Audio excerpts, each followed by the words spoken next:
ਅਗਲੀ ਖਬਰ ਫਿਨਲੈਂਡ ਤੋਂ ਆ ਰਹੀ ਆ। ਜਿਸ ਤਰ੍ਹਾਂ ਰਸ਼ੀਆ ਨੇ ਯੂਕਰੇਨ ਦੇ ਵਿੱਚ ਹਮਲਾ ਕੀਤਾ ਆ, ਹੁਣ 2 ਮਹੀਨੇ ਦੇ ਲਗਭਗ ਹੋ ਚੱਲੇ ਆ ਤੇ ਉੱਥੇ ਉਸ ਕੰਟਰੀ ਨੂੰ ਬੁਰੀ ਤਰ੍ਹਾਂ ਤਬਾਹ ਕੀਤਾ ਆ। ਉਸ ਦੇ ਡਰ ਦੇ ਮਾਰੇ ਜਿਹੜੇ ਗੁਆਂਢੀ ਮੁਲਕ ਆ ਉਹ ਹੁਣ ਨਾਟੋ ਨੂੰ ਜੁਆਇਨ ਕਰਨਾ ਚਾਹੁੰਦੇ ਹੈਗੇ ਆ। ਫਿਨਲੈਂਡ ਨੇ ਇਹ ਕਿਹਾ ਆ ਵੀ ਉਹ ਇਮੀਡੀਏਟ ਮੈਂਬਰਸ਼ਿਪ ਲੈਣਾ ਚਾਹੁੰਦੇ ਹੈਗੇ ਆ ਨਾਟੋ ਦੇ ਵਿੱਚ। ਜਿਹੜੇ ਲੀਡਰਸ ਆਫ ਨਾਰਡਿਕ ਨੇਸ਼ਨ ਆ ਇਹ ਉਹਨਾਂ ਨੇ ਦੱਸਿਆ।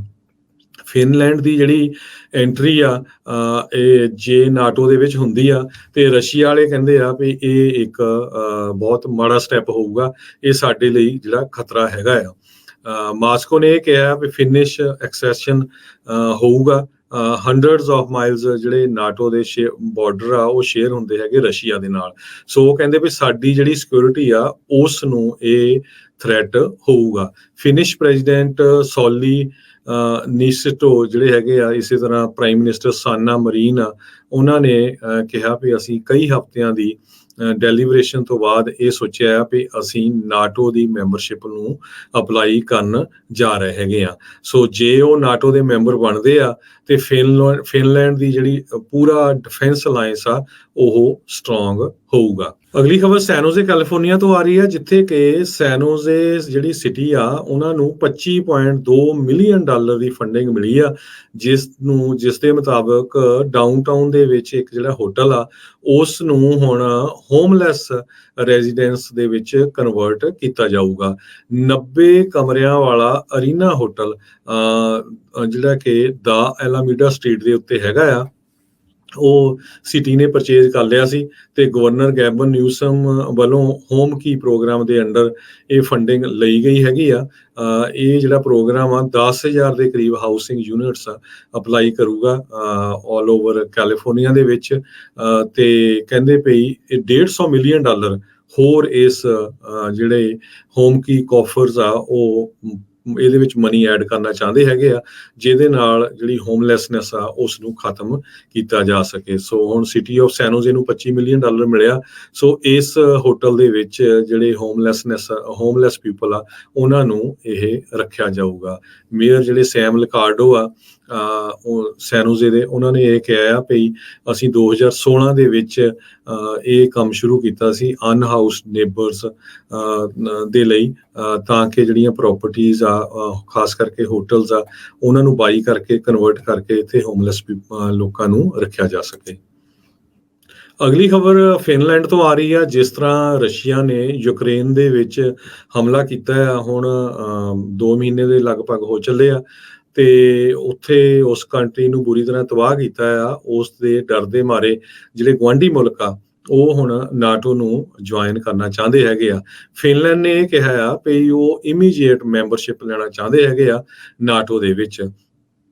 ਜਿਹੜੇ ਲੀਡਰਸ ਆਫ ਨਾਰਡਿਕ ਨੇਸ਼ਨ ਆ ਇਹ ਉਹਨਾਂ ਨੇ ਦੱਸਿਆ। ਫਿਨਲੈਂਡ ਦੀ ਜਿਹੜੀ ਐਂਟਰੀ ਆ ਇਹ ਜੇ ਨਾਟੋ ਦੇ ਵਿੱਚ ਹੁੰਦੀ ਆ ਤੇ ਰਸ਼ੀਆ ਵਾਲੇ ਕਹਿੰਦੇ ਆ ਵੀ ਇਹ ਇੱਕ ਬਹੁਤ ਮਾੜਾ ਸਟੈਪ ਹੋਊਗਾ, ਇਹ ਸਾਡੇ ਲਈ ਜਿਹੜਾ ਖਤਰਾ ਹੈਗਾ ਆ। ਮਾਸਕੋ ਨੇ ਇਹ ਕਿਹਾ ਵੀ ਫਿਨਿਸ਼ ਐਕਸੈਸ਼ਨ ਹੋਊਗਾ। ਹੰਡਰਡਸ ਆਫ ਮਾਈਲਸ ਜਿਹੜੇ ਨਾਟੋ ਦੇ ਬਾਰਡਰ ਆ ਉਹ ਸ਼ੇਅਰ ਹੁੰਦੇ ਹੈਗੇ ਰਸ਼ੀਆ ਦੇ ਨਾਲ। ਸੋ ਉਹ ਕਹਿੰਦੇ ਵੀ ਸਾਡੀ ਜਿਹੜੀ ਸਿਕਿਉਰਿਟੀ ਆ ਉਸ ਨੂੰ ਇਹ ਥ੍ਰੈਟ ਹੋਊਗਾ। ਫਿਨਿਸ਼ ਪ੍ਰੈਜ਼ੀਡੈਂਟ ਸੌਲੀ ਨੀਸਟੋ ਜਿਹੜੇ ਹੈਗੇ ਆ, ਇਸੇ ਤਰ੍ਹਾਂ ਪ੍ਰਾਈਮ ਮਿਨਿਸਟਰ ਸਾਨਾ ਮਰੀਨ ਆ, ਉਹਨਾਂ ਨੇ ਕਿਹਾ ਵੀ ਅਸੀਂ ਕਈ ਹਫ਼ਤਿਆਂ ਦੀ ਡੈਲੀਬਰੇਸ਼ਨ ਤੋਂ ਬਾਅਦ ਇਹ ਸੋਚਿਆ ਆ ਵੀ ਅਸੀਂ ਨਾਟੋ ਦੀ ਮੈਂਬਰਸ਼ਿਪ ਨੂੰ ਅਪਲਾਈ ਕਰਨ ਜਾ ਰਹੇ ਹੈਗੇ ਆ। ਸੋ ਜੇ ਉਹ ਨਾਟੋ ਦੇ ਮੈਂਬਰ ਬਣਦੇ ਆ ਤੇ ਫਿਨਲੈਂਡ ਦੀ ਜਿਹੜੀ ਪੂਰਾ ਡਿਫੈਂਸ ਅਲਾਇੰਸ ਆ ਉਹ ਸਟਰੋਂਗ ਹੋਊਗਾ। ਅਗਲੀ ਖਬਰ ਸੈਨੋਜ਼ੇ ਕੈਲੀਫੋਰਨੀਆ ਤੋਂ ਆ ਰਹੀ ਹੈ, ਜਿੱਥੇ ਕਿ ਸੈਨੋਜ਼ੇ ਜਿਹੜੀ ਸਿਟੀ ਆ ਉਹਨਾਂ ਨੂੰ $25.2 ਮਿਲੀਅਨ ਦੀ ਫੰਡਿੰਗ ਮਿਲੀ ਆ, ਜਿਸ ਦੇ ਮੁਤਾਬਕ ਡਾਊਨਟਾਊਨ ਦੇ ਵਿੱਚ ਇੱਕ ਜਿਹੜਾ ਹੋਟਲ ਆ ਉਸ ਨੂੰ ਹੁਣ ਹੋਮਲੈਸ ਰੈਜ਼ੀਡੈਂਸ ਦੇ ਵਿੱਚ ਕਨਵਰਟ ਕੀਤਾ ਜਾਊਗਾ। 90 ਕਮਰਿਆਂ ਵਾਲਾ ਅਰੀਨਾ ਹੋਟਲ ਜਿਹੜਾ ਕਿ ਦਾ ਐਲਾਮੀਡਾ ਸਟਰੀਟ ਦੇ ਉੱਤੇ ਹੈਗਾ ਆ, ਉਹ ਸਿਟੀ ਨੇ ਪਰਚੇਜ਼ ਕਰ ਲਿਆ ਸੀ ਤੇ ਗਵਰਨਰ ਗੈਬਨ ਨਿਊਸਮ ਵੱਲੋਂ ਹੋਮ ਕੀ ਪ੍ਰੋਗਰਾਮ ਦੇ ਅੰਡਰ ਇਹ ਫੰਡਿੰਗ ਲਈ ਗਈ ਹੈਗੀ ਆ। ਇਹ ਜਿਹੜਾ ਪ੍ਰੋਗਰਾਮ ਆ 10,000 ਦੇ ਕਰੀਬ ਹਾਊਸਿੰਗ ਯੂਨਿਟਸ ਅਪਲਾਈ ਕਰੂਗਾ ਆਲ ਓਵਰ ਕੈਲੀਫੋਰਨੀਆ ਦੇ ਵਿੱਚ। ਤੇ ਕਹਿੰਦੇ ਪਈ ਇਹ $150 ਮਿਲੀਅਨ ਹੋਰ ਇਸ ਜਿਹੜੇ ਹੋਮ ਕੀ ਕਾਫਰਸ ਆ ਉਹ ਇਹਦੇ ਵਿੱਚ ਮਨੀ ਐਡ ਕਰਨਾ ਚਾਹੁੰਦੇ ਹੈਗੇ ਆ, ਜਿਹਦੇ ਨਾਲ ਜਿਹੜੀ ਹੋਮਲੈਸਨੈਸ ਆ ਉਸ ਨੂੰ ਖਤਮ ਕੀਤਾ ਜਾ ਸਕੇ। ਸੋ ਹੁਣ ਸਿਟੀ ਆਫ ਸੈਨ ਹੋਜ਼ੇ ਨੂੰ $25 ਮਿਲੀਅਨ ਮਿਲਿਆ। ਸੋ ਇਸ ਹੋਟਲ ਦੇ ਵਿੱਚ ਜਿਹੜੇ ਹੋਮਲੈਸ ਪੀਪਲ ਆ ਉਹਨਾਂ ਨੂੰ ਇਹ ਰੱਖਿਆ ਜਾਊਗਾ। ਮੇਅਰ ਜਿਹੜੇ ਸੈਮ ਲਿਕਾਰਡੋ ਆ ਉਹ ਸੈਨ ਹੋਜ਼ੇ ਦੇ, ਉਹਨਾਂ ਨੇ ਇਹ ਕਿਹਾ ਆ ਵੀ ਅਸੀਂ 2016 ਦੇ ਵਿੱਚ ਇਹ ਕੰਮ ਸ਼ੁਰੂ ਕੀਤਾ ਸੀ ਅਨਹਾਊਸਡ ਨੇਬਰਸ ਦੇ ਲਈ, ਤਾਂ ਕਿ ਜਿਹੜੀਆਂ ਪ੍ਰੋਪਰਟੀਜ਼ ਆ ਖਾਸ ਕਰਕੇ ਹੋਟਲਸ ਆ ਉਹਨਾਂ ਨੂੰ ਬਾਈ ਕਰਕੇ ਕਨਵਰਟ ਕਰਕੇ ਇੱਥੇ ਹੋਮਲੈਸ ਲੋਕਾਂ ਨੂੰ ਰੱਖਿਆ ਜਾ ਸਕੇ।